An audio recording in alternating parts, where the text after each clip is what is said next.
Değerli dostlar, Kur'an-ı Kerim'in özel kelimeleri var.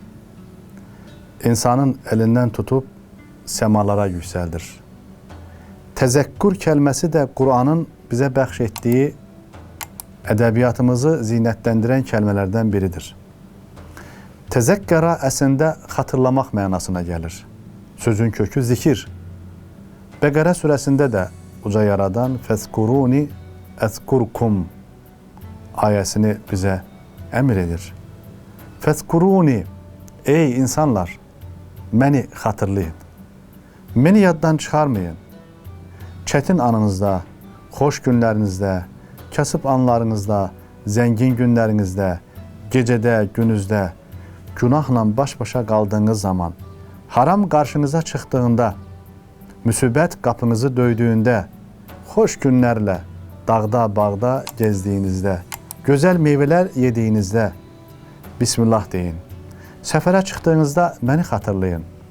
Qayıtdığınız zaman məni xatırlayın. Başınıza gələ biləcək hər hadisədə məni xatırlayın. Fəzkuruni deyir.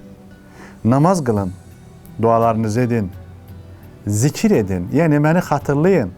Siz məni xatırlayın ki, mən də əzkurukum, sizi xatırlayayım deyir uca yaradan. Bizə şah damarımızdan yaxın olan, heç bir zaman bizi tərk etməyən, biz əlimizi onun qüdrət əlindən çəkmədikcə, əlini geri çəkməyən bir Rəbbimiz var. Bizə hər cür neməti bəxş edib. Bizə ağıl, düşüncə, nəfis, qəlb, ruh verib. Və bizə deyir ki, fəzkuruni, məni xatırlayın. Məni düşünün.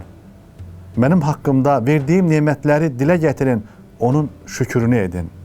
Dəyərli dostlar, gəlin biz də Rəbbimizi gerçəkdən sadəcə dilimizlə deyil, əməllərimizlə, qəlbimizlə, ruhumuzla zikir edək, xatırlayaq ki, onun dəftərində biz də xatırlanaq.